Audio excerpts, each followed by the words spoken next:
कर्नाटक हिजाब मामले पर सुप्रीम कोर्ट ने फैसला सुना दिया है। हिजाब विवाद पर सुप्रीम कोर्ट के दोनों जजों ने अलग अलग फैसले दिए हैं। जस्टिस हेमंत गुप्ता ने हाई कोर्ट के फैसले को बरकरार रखा है और बैन के खिलाफ अर्जी खारिज की है। अब संवैधानिक बेंच में मामले की सुनवाई होगी।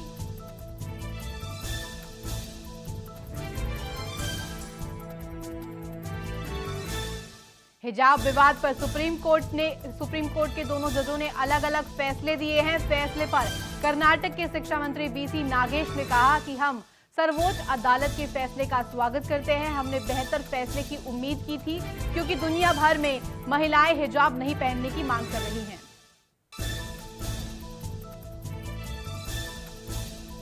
हरियाणा के गृह मंत्री अनिल विज ने हिजाब विवाद पर कहा है कि पुरुषों को अपने मन को मजबूत करना चाहिए और महिलाओं को हिजाब से मुक्त करना चाहिए। अनिल विज ने एक ट्वीट कर ये बात कही है।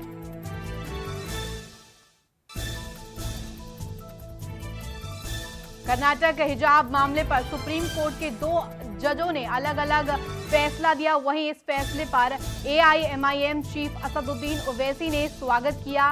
उन्होंने कहा कि हिजाब के समर्थन में जो फैसला दिया है यह हमारे लिए अच्छी बात है। हिजाब को बेवजह एक बड़ा मुद्दा बनाया गया।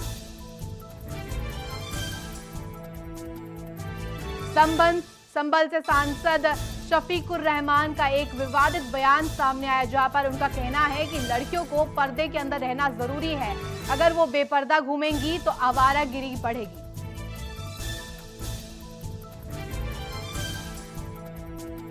योगी कैबिनेट की अहम बैठक खत्म हो गई है। बैठक में 30 प्रस्तावों पर मुहर लगी। साथ ही इलेक्ट्रिक वाहन नीति को भी मंजूरी मिली है। वहीं पर्यटन विभाग से जुड़े 2 प्रस्ताव को भी पास किया गया है।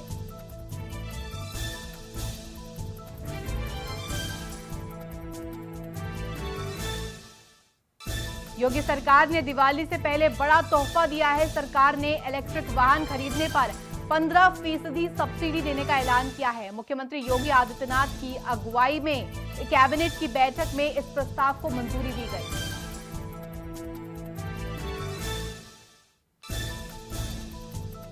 महाराष्ट्र के पूर्व मुख्यमंत्री उद्धव ठाकरे ने चुनाव आयोग को एक पत्र लिखकर आरोप लगाया है कि चुनाव चिन्ह दिए जाने के उनके साथ भेदभाव किया गया। उद्धव ठाकरे ने 12 बिंदुओं के पत्र में चुनाव आयोग पर गंभीर आरोप लगाए हैं। उद्धव ने चुनाव आयोग को लिखा पत्र।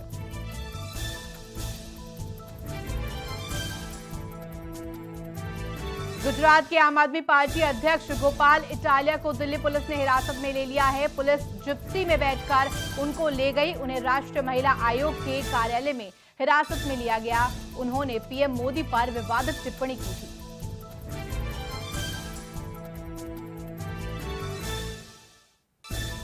बिहार के भागलपुर जिले की सुल्तानगंज स्थित गगनगनिया गांव में 4 बच्चों की मां ने करवा चौथ के एक दिन पहले अपने प्रेमी से शादी कर ली।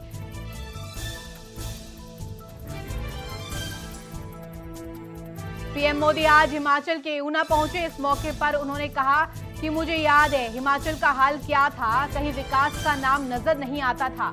चारों तरफ विश्वास की खाई, निराशा के पहाड़ और गड्ढे ही गड्ढे थे। आपकी आशा और आकांक्षाओं को भी वो नहीं समझ पाए। प्रधानमंत्री नरेंद्र मोदी ने हिमाचल प्रदेश के ऊना रेलवे स्टेशन से चौथी वंदे भारत एक्सप्रेस ट्रेन को हरी झंडी दिखाई। ये ट्रेन हिमाचल प्रदेश के अंदौरा से दिल्ली के बीच चलेगी। इस मौके पर हिमाचल प्रदेश के मुख्यमंत्री जयराम ठाकुर रहे मौजूद।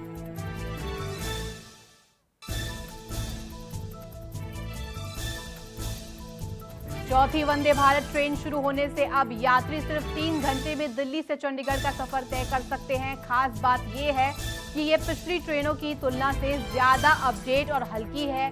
ये कम समय में टॉप स्पीड तक हासिल कर लेती है।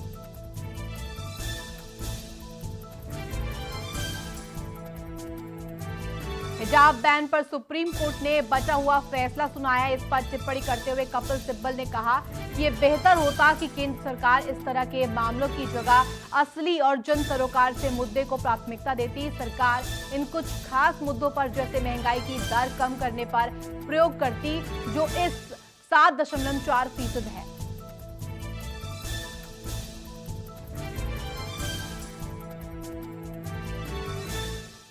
17 अक्टूबर को होने जा रहे कांग्रेस के राष्ट्रीय अध्यक्ष के चुनाव को लेकर राजस्थान में मतदान की तैयारियों को अंतिम रूप दिया जा रहा है। चुनाव में कांग्रेस कमेटी के 400 सदस्य सहित 414 वोटर मतदान करेंगे। वहीं चुनाव के लिए 36 पोलिंग स्टेशन और 57 बूथ तैयार होंगे। 17 अक्टूबर को कांग्रेस अध्यक्ष पद का चुनाव होगा।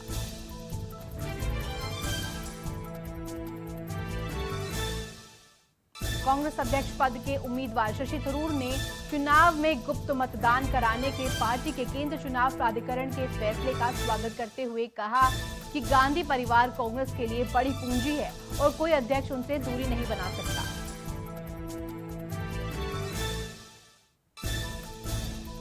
योगी सरकार में मत्स्य पालन मंत्री डॉक्टर संजय निषाद पर हत्या का आरोप तय हो गया है। 7 जून 2015 को निषादों को अनुसूचित जाति का आरक्षण दिलाने की मांग को लेकर आंदोलन के दौरान अखिलेश निषाद नाम से युवक की मौत के मामले में आरोप तय हुआ है।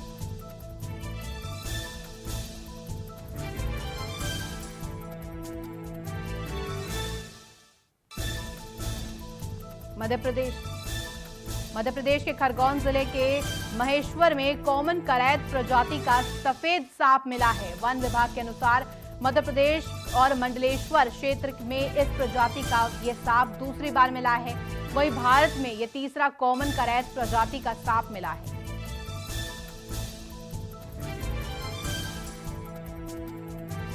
राष्ट्रीय हरित अधिकरण ने नगर निकाय संबंधी ठोस कचरे के अनुचित प्रबंधन के लिए दिल्ली सरकार को पर्यावरणीय मुआवजे के रूप में 900 करोड़ रुपए का भुगतान करने का निर्देश दिया है। दिल्ली सरकार पर 900 करोड़ का जुर्माना लगा है।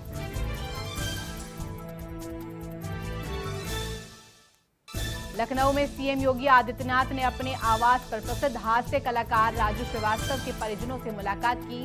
सीएम ने उनके परिजनों के साथ राजू श्रीवास्तव के संस्मरण साझा किए।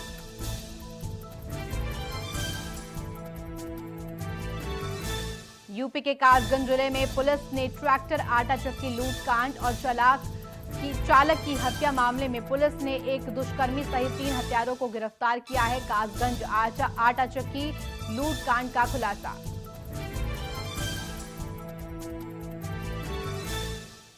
समाजवादी पार्टी प्रदेश भर में मुलायम सिंह यादव को श्रद्धांजलि अर्पित किए जाने को लेकर कार्यक्रम आयोजित करेगी।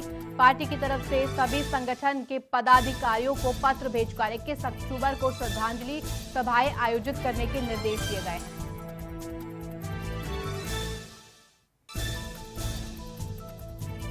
सुल्तानपुर में एक युवक ने जहर खाकर अपनी जीवन लीला को समाप्त कर लिया।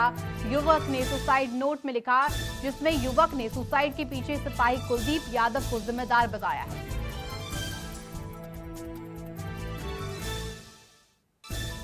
महोबा में खनिज अधिकारी और प्रशासन ने खनन माफियाओं पर बड़ी कार्रवाई की है। इस दौरान अवैध खनन करते हुए 2 पोकलैंड मशीनों समेत 18 ट्रक जब्त किए हैं। सभी पकड़े गए वाहनों को पुलिस को दे दिया गया है।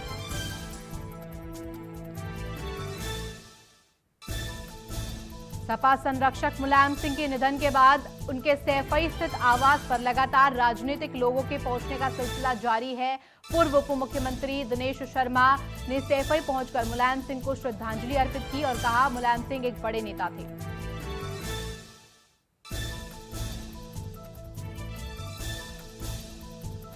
महोबा के कबराई थाना क्षेत्र में मगरिया नदी के चपेट में आने से 2 युवक बाइक समेत बह गए। वहीं एक युवक को ग्रामीणों ने सुरक्षित बाहर निकाल लिया, जबकि दूसरे अभी भी गायब बताया जा रहा है। संगम नगरी प्रयागराज में डेंगू का प्रकोप तेजी से फैलता जा रहा है। जिले में एलिजा टेस्ट में 19 नए डेंगू के मामले सामने आए। अब तक जिले में डेंगू के 328 मामले सामने आए हैं।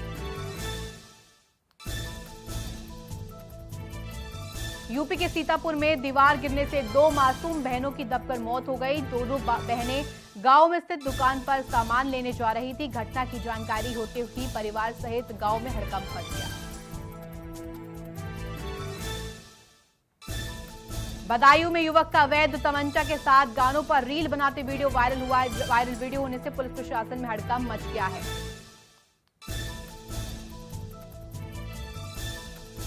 यूपी विधानसभा में उपनेता प्रतिपक्ष सपा विधायक इकबाल महमूद ने प्रधानमंत्री नरेंद्र मोदी से मुलायम सिंह यादव को भारत रत्न देने की मांग की है। साथ ही उन्होंने कहा है कि शिवपाल सिंह यादव को सपा के साथ आ जाना चाहिए क्योंकि ये वक्त नजाकत का है।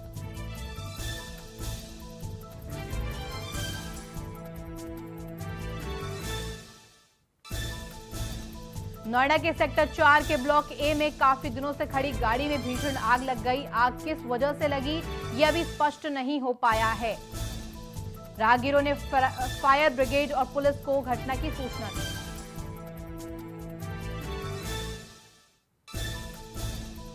सहारनपुर पुलिस ने महिलाओं के भेष में लूट की घटनाओं को अंजाम देने वाले 4 शातिर लुटेरों को पुलिस ने गिरफ्तार किया।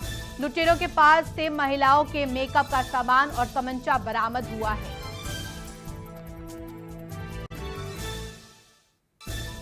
बाजपुर की राम भवन धर्मशाला से भगवान वाल्मीकि की शोभा यात्रा हर्षोल्लास के साथ निकाली गई।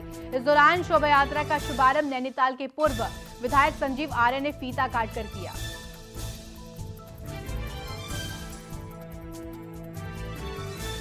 अपने बयानों के कारण हमेशा सुर्खियों में रहने वाले तेज प्रताप यादव का कहना है कि आज जब वो अपने ऑफिस पहुंचे तो एक बड़ा चमत्कार देखा। तेज प्रताप ने कहा कि कल रात को वो साईं बाबा का सीरियल देख रहे थे। बाबा भभूत से भक्तों का कष्ट दूर कर रहे थे। मैंने भी बाबा से भभूत मांगा और आज जब ऑफिस पहुंचा तो टेबल पर बाबा का भभूत मिला।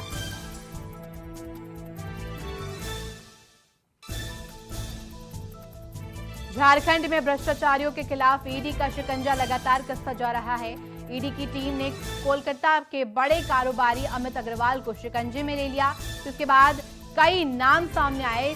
गिरिडीह के एसपी अमित रेणु, एसडीपी अनिल कुमार सिंह के साथ कुछ जिला खनन पदाधिकारी सहित कईयों के नाम शिकायत मिली है।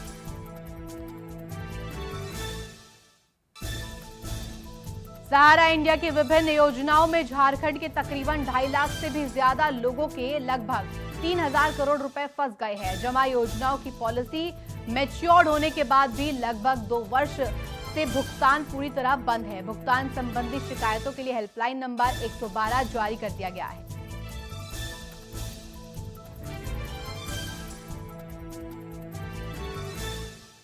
छत्तीसगढ़ में मनी लॉन्ड्रिंग मामले में आईएएस समेत 2 अन्य गिरफ्तार किए गए हैं। ये कार्रवाई छापेमारी के बाद की गई। बीते दिन ईडी ने छापेमारी की थी जिसमें 4 करोड़ रुपए और जेवर बरामद किए गए थे। ये छापेमारी मनी लॉन्ड्रिंग मामले से जुड़ी है।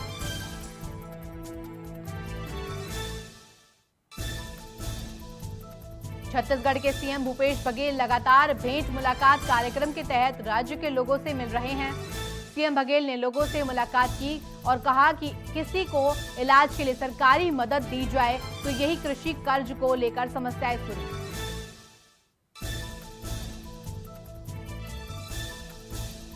छत्तीसगढ़ में ईडी ने आईएएस अधिकारी कोल कारोबारियों के यहां ताबड़तोड़ छापेमारी की। ईडी ने दूसरे दिन रायपुर, बिलासपुर, रायगढ़, दुर्ग, महासमुंद में कार्रवाई की।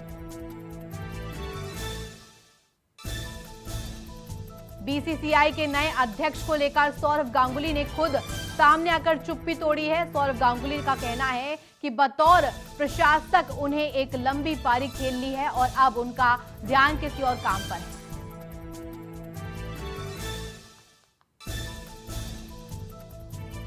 संयुक्त राष्ट्र महासभा ने 4 यूक्रेनी क्षेत्रों में रूसी कब्जे की निंदा करते हुए एक प्रस्ताव पारित किया। कुल 143 देशों ने प्रस्ताव के पक्ष में मतदान किया। भारत सहित 35 से अधिक सदस्य देश इस प्रस्ताव से दूर रहे।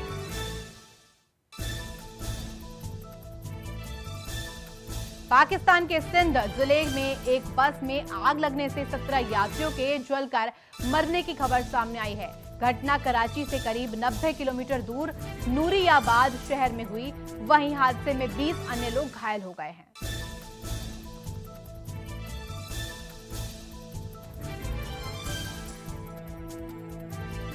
चीन में फिर कोरोना की गिरफ्त में आ गया है। इस समय चीन में ओमिक्रॉन के 2 नए सब वेरिएंट सामने आए हैं। इन 2 सब वेरिएंट की वजह से चीन में अचानक कोरोना मामलों में उछाल देखने को मिल रही है।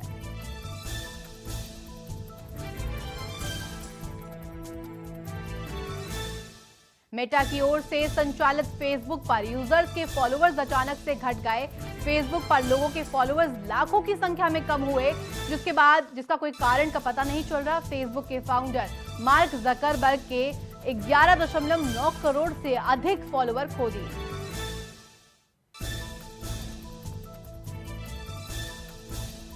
टेस्ला सीईओ एलन मस्क ने अपने नए लॉन्च किए गए परफ्यूम बर्न्ट हेयर का प्रचार करते हुए एक बार फिर ट्विटर पर धूम मचा दी है। एलन मस्क ने ट्विटर पर लिखा, कृपया मेरा परफ्यूम खरीद ले ताकि मैं ट्विटर खरीद सकूं। ट्विटर को खरीदने के लिए ट्विटर पर ही मांगी मदद।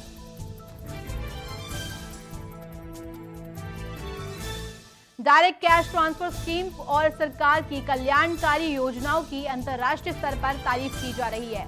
बता दें कि इंटरनेशनल मॉनेटरी फंड ने डायरेक्ट कैश ट्रांसफर स्कीम और सरकार की कल्याणकारी योजनाओं को लॉजिकल मॉर्शल यानी कि तार्किक चमत्कार की संज्ञा दी है।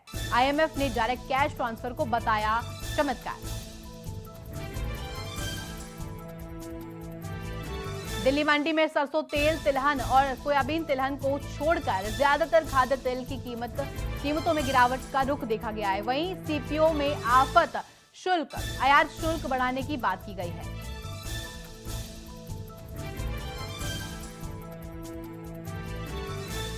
स्पाइस जेट के विमान की एक बार फिर इमरजेंसी लैंडिंग करवाई गई। गोवा से उड़े इस विमान की हैदराबाद में इमरजेंसी लैंडिंग हुई। विमान के पायलट ने विमान से धुआं निकलता देखा, जिसके बाद तुरंत एयर ट्रैफिक कंट्रोलर को सूचित किया और एयरक्राफ्ट को हैदराबाद हवाई अड्डे पर इमरजेंसी लैंडिंग करवाई गई। पाकिस्तान ने बांग्लादेश को T20 कोणीय सीरीज के आखिरी मुकाबले में 7 विकेट से हरा दिया। मोहम्मद नवाज की 20 गेंदों में 45 रनों की नाबाद पारी और बाबर रिजवान के अर्धशतक की मदद से पाकिस्तान ने बांग्लादेश के 174 रन के लक्ष्य को 19.5 ओवर में हासिल कर लिया। पाकिस्तान ने बांग्लादेश को 7 विकेट से हराया। भारत को T20 वर्ल्ड कप में अपना पहला मुकाबला पाकिस्तान के खिलाफ खेलना है। इस मुश्किल इम्तिहान से पहले भारतीय क्रिकेट टीम के खिलाड़ी पर्थ में टूरिज्म ऑस्ट्रेलिया द्वारा आयोजित रॉट नेस्ट डीप पर मजे करते नजर आए। रोहित एंड कंपनी ने कुछ तस्वीरें जारी कर प्रशंसकों को इसकी एक झलक भी दिखाई।